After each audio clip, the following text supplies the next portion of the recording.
Want to see two big men with big chests.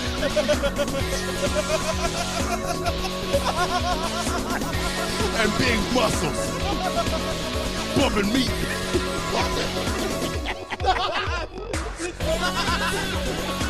That's why I'm here. That's why I watched wrestling as a kid. You want your 5-star matches? You want your 30-minute classics? Not me.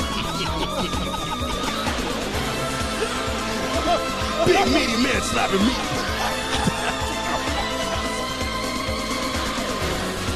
I'll wrap it up.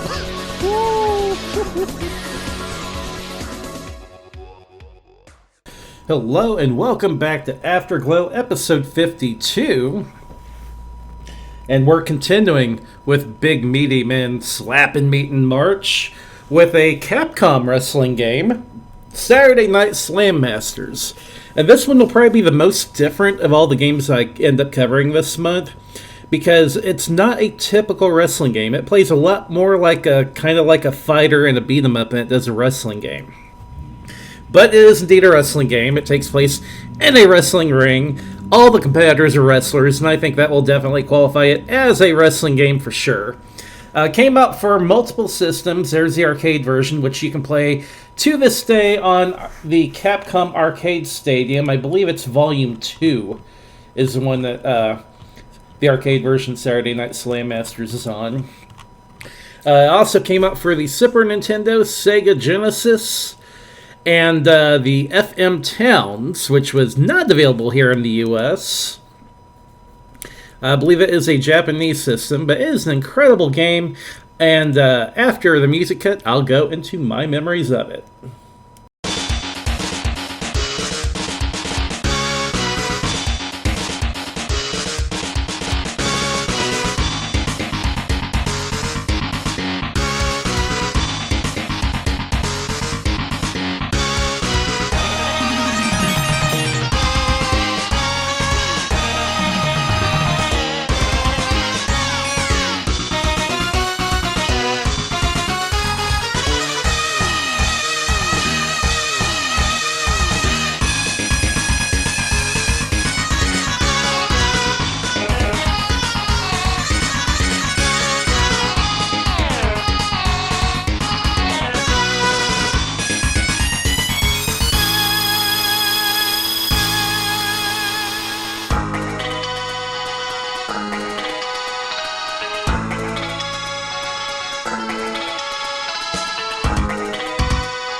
Alright, welcome back. Again, I gotta bring up this game as a Capcom game, and Capcom absolutely nails the chiptune music in this game. Like, in that 8 and 16-bit era, like, Capcom made some of the best music in gaming during that era, and I just love the music in all their games, including this one. So this one was another rental for me. Never got to play it in an actual arcade, but the local rental store did have it on both the Super Nintendo and the Sega Genesis. Most of the time I drifted towards the Super Nintendo version. I just liked the way it sounded a lot better. Graphically, it was slightly more appealing. The Genesis still looked really good too, though. Audio-wise, though, I've always preferred the audio from the Super Nintendo than to the Sega Genesis. I know a lot of other people kind of prefer the FM modulation and sound from the Sega Genesis, but I've always been the Super Nintendo guy when it comes to the audio. That being said, I did rent both versions, although again, lean more towards the Super Nintendo version. So again, this is a wrestling game, but it's got that Capcom feel to it. It plays a lot more like a combination of Final Fight and Street Fighter. It's not all Street Fighter because it's not strictly on the 2D plane. You are in a wrestling ring, so you can move left, right, and up, down as well. That being said, it does play kind of like Final Fight in the combat method. You've only got 3 buttons, really, to attack with. You have a limited series of moves that you can pull off, but for the most part, what you're trying to do is to get your opponent's health down to nothing. That way you can pin them without them having a good chance of being able to kick out. You can pin them before they're down to nothing for health, but there's a good chance they're going to kick out. Even if they have just a tiny sliver of health, very good chance they're actually going to kick out your pin attempt.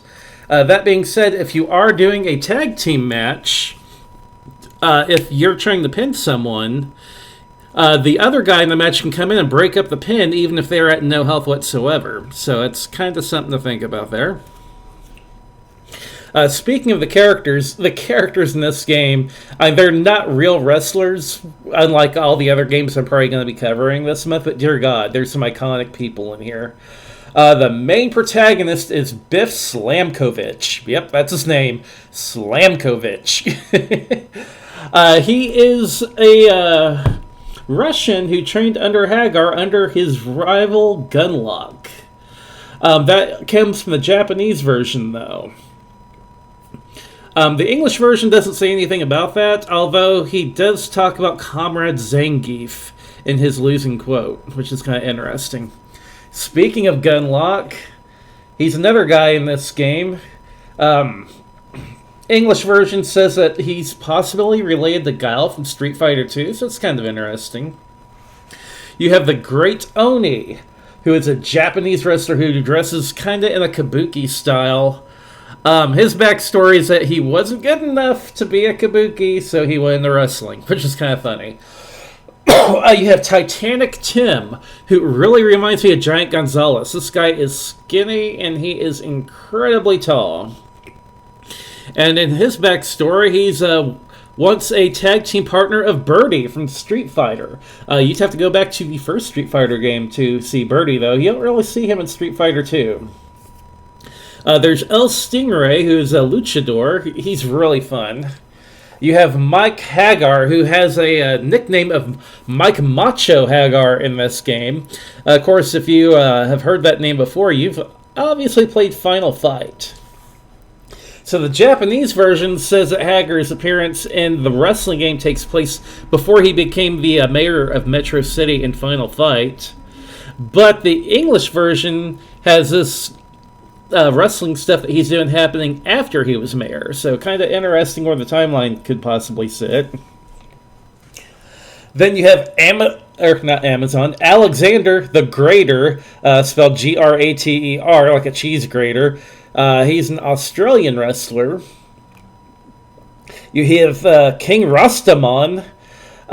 He has like a beast-like style. His pose kind of reminds me of Street Fighter 2, the green dude, Blanca. His entire fighting style really reminds me of Blanca. And then you have the sub-boss, Jumbo Flapjack. Yep, that's his name. He is a very, very thick boy, for sure.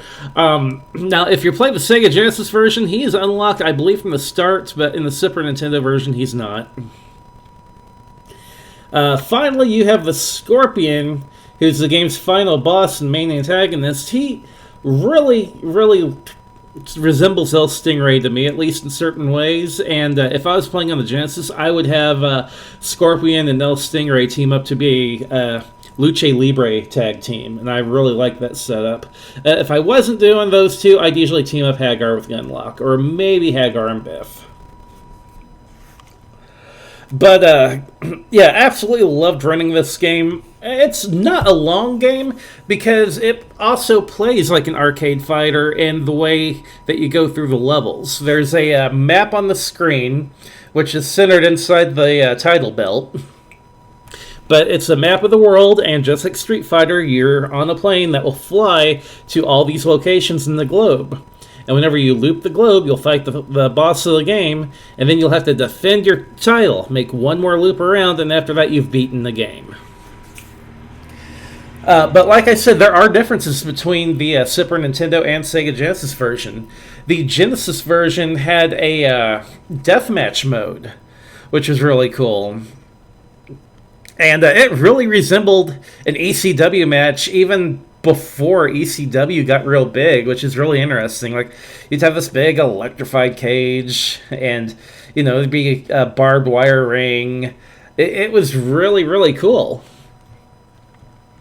That being said, it made me want to rip the Genesis version every once in a while, but I would still lean towards the Super Nintendo version just for the better music and better graphics.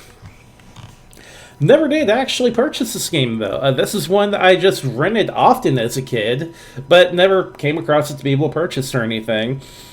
Did eventually get the arcade version on the Capcom Arcade Collection Volume 2. And the arcade version is a blast as well. Great fun, and if you're looking for a way to play this game, definitely a unique wrestling game that plays more like a fighter or a beat-em-up than it does a wrestling game. It's a unique experience, though, and if you're into wrestling, I highly recommend you check it out. And it's easy to get a hold of in that arcade collection, for sure. Definitely recommend this one. Not a whole lot of memories, though, other than the fact that I've rented it quite a bit. I love the characters in it. Just the feel of it. It feels like late 80s, early 90s wrestling felt. And it's something that, you don't really see a whole lot of today. And it's something that I will always cherish this game for and will always come back to it for. So, take some time out of your day, go check this game out. Look it up on YouTube, see if you might be interested. If you like what you see, pick up that arcade collection from Capcom, because it's easily worth the money in my opinion. But that's all I got to say about it. Thanks for listening. We're going to do the music outro before we do the show outro, and I will be back after the music.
Alright, thank you once again for taking time out of your day to listen to another episode of Afterglow.